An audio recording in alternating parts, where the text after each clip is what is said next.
안녕하세요. 지금부터 사회과에 대해서 공부를 해보도록 할 텐데요. 사학년 3학년 1학기부터 시작하도록 하겠습니다. 3학년 1학기는 우리가 살아가는 곳에 대해서 배우도록 하는데요. 그래서 고장에 대한 이해도를 높이는 단원이고, 고장에 대한 자긍심을 높이는 것을 목적으로 하는 단원이 나와요. 그래서 첫 번째는 우리가 살아가는 곳에 대해서 배우고, 두 번째는 우리가 알아보는 무슨 이야기? 고장 이야기가 나옵니다. 그래서 우리가 알아보는 고장 이야기는 고장에 대해서 잘 아는 전문 자원 인사를 초빙해서 하기도 하고요. 조사 학습을 해서 하기도 해요. 그래서 얘네 둘이 고장에 대한 이해도를 높이고 자긍심을 높이는 데 목적을 두고 있다는 것을 알면 되고요. 먼저 우리가 살아가는 곳에 대해서는 지도를 학습을 해요. 지도.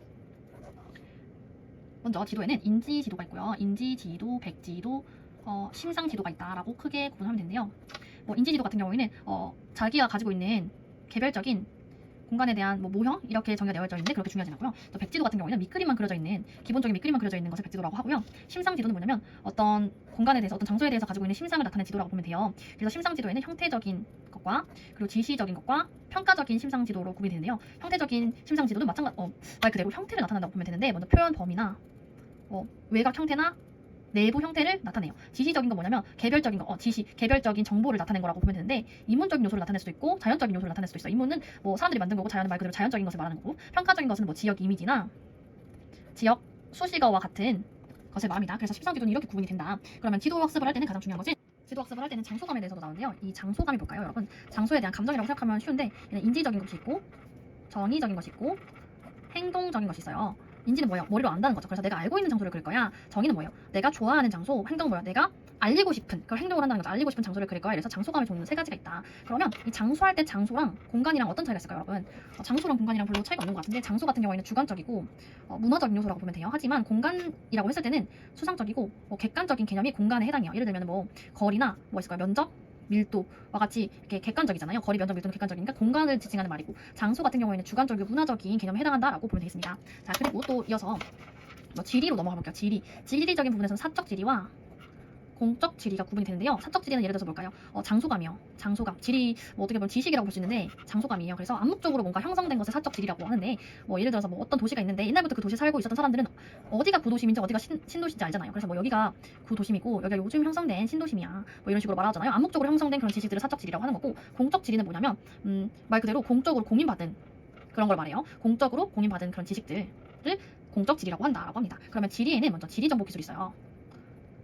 이 지리 정보 기술은 이 지리 정보를 처리하고 수집하고 저장하는 모든 기술을 지리 정보 기술이라고 해요. 이런 관련된 거는 지리 정보 시스템이라고 해서 GIS라고 하는데요. 이 GIS 같은 경우에는 위치 자료랑 속성 자료를 시각한 거예요. 이게 굉장히 중요해진 이유는 자동차 자율주행 산업 같은 게 이제 제4차 산업혁명의 하나의 산업으로서 떠오르고 있잖아요. 그게 필수적인 시스템, 이 지리정보 시스템이 필수적이에요. 그리고 이거랑 조금 비슷한 게 GPS인데요. 이거는 줄임말인데 이것도 위성 위치 확인 시스템이에요.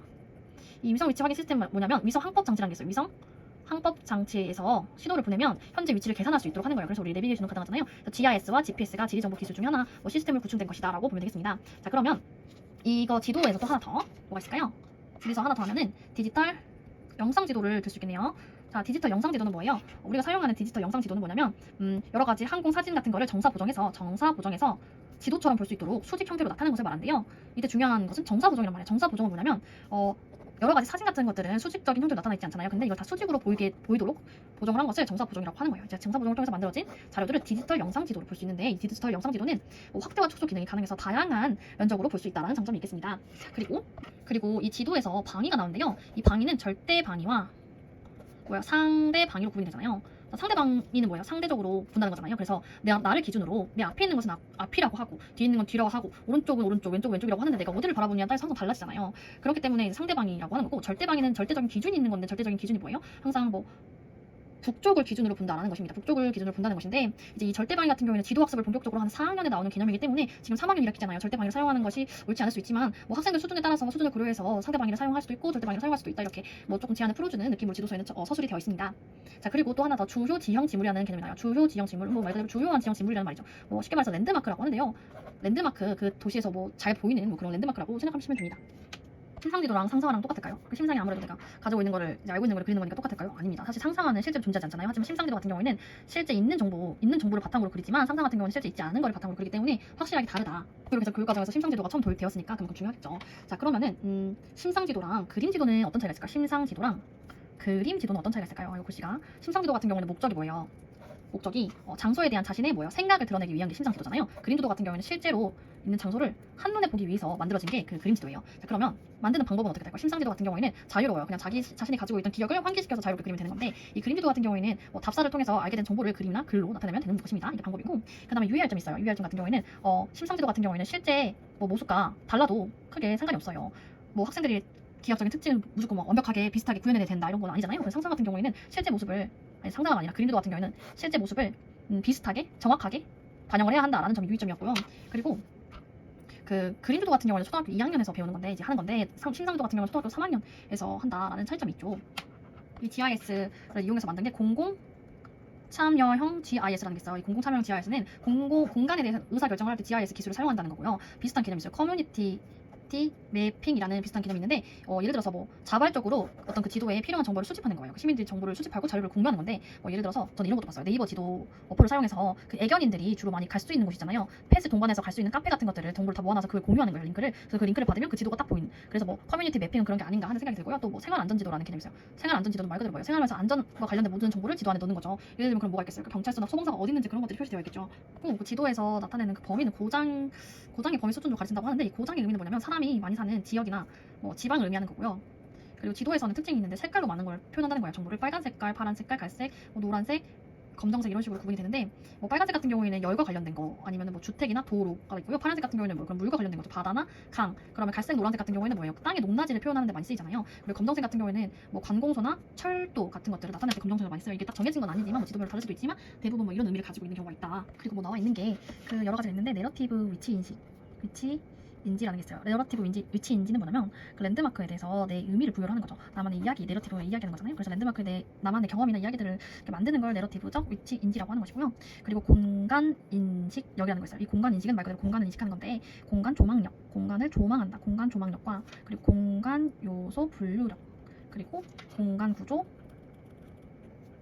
이해력 있어요. 공간 구조 이해력 있어요. 공간 조망력은 뭐냐면 마치 새가 바라보는 것처럼 위에서 바라보는 능력을 말하는 거고요. 전체적으로 바라볼 수 있는 능력을 말하고, 공간 요소 분류는 마찬가지로 어떤 한 기준을 가지고 공간 요소를 분류한다는 거고요. 공간 구조 이해력 같은 경우는 뭐냐면 다양한 공간 요소 같은 게 있잖아요. 다양한 공간 요소들 간의 그 관계를 이해하는 것을 말합니다. 지도를 보는데 중요한 것은 지리 도해력이라는 건데요.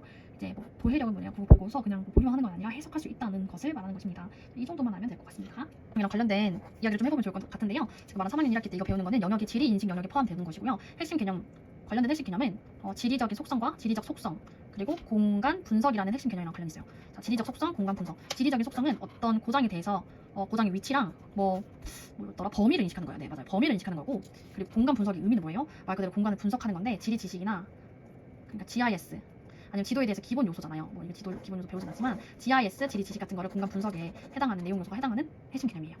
이런 같은 경우에는 그냥 보시면은 다 설명이 되실 것 같은데, 여기서 중요한 게 이제 심상 지도잖아요. 이 심상 지도에서 심상 지도를 그리도록 하는데, 이제 고장에 대해서 떠오르는 생각이나 느낌 같은 것들을 자유롭게 표현하도록 하지, 원래 기성의 그 지도 형식으로 완벽하게 그리는 걸 권장하지 않거든요. 그래서 평가할 때도 예술적인 기량을 파악하는 것보다는 사물에 대해서 얼마나 사물의 입경배라고 하죠. 사물의 입지, 경관, 배열과 같은 공간 인지 능력을 파악하는데 평가도 중점을 두지, 이제 예술적인 기량을 평가하진 않는다. 그래서 사물의 크기나 사물 간 거리 이런 기하학적인 특성보다는 또 위치나 정보 정확도 이런 거죠. 학교 옆에 서쪽에는 경찰서가 있고 남쪽에는 소방서가 있고, 이런 위치 관계 같은 정확도를 판단을 하지, 공간 인지 능력에 초점을 맞춰서 판단을 하지, 예술적인 기하학적인 특성 그런 거는 판단을 하지 않는다라는 것이 교육과정에 나와 있는 내용이니까 한번 보시면 좋을 것 같습니다. 심상지도에 옛날에 심상지도를 이제 다루는 그게 있었어요. 옛날에는 서양 쪽이랑 동양 쪽이 있는데, 조선에는 뭐가 있었을까요? 혼일, 강리 역대 국도 지도가 있었는데요. 혼일 강리 역대 국도 지도 같은 경우에는 글씨가 좀 그런데, 혼일 강리 역대 국도 지도 같은 경우에는 아프리카나 아라비아 반도 그리고 유럽까지 다 표시되어 있는 지도였대요. 근데 일본 같은 경우에는 실제보다 훨씬 더 적게, 그리고 중국과 한국은 엄청 크게 그렸다는데, 그게 이제 일본에 대해서 생각하는 인식을 드러내기도 하고, 또 다양한 유럽이나 아라비아 반도 같은 것들을 다 표시해놨으니까 세계를 좀 더 파악하고 있다라는 자신감을 드러내는 선조들의 심리가 들어있지 않나 하는 분석이 있고요. 그리고 서양 같은 경우에는 어떤 지도가 있냐면 TO 지도라는 게 있어요. TO 지도는 뭐냐면은 T랑 O를 같이 놔두고 같이 생겼다 해서 TO 지도인데, TO 지도 같은 경우의 특성은 기독교적인 특징이 많이 보인다. 그때 당시 기독교를 믿고 있는 서양이었기 때문에 기독교적인 생각을 많이 반영하고 있다라는 특징이 있었어요.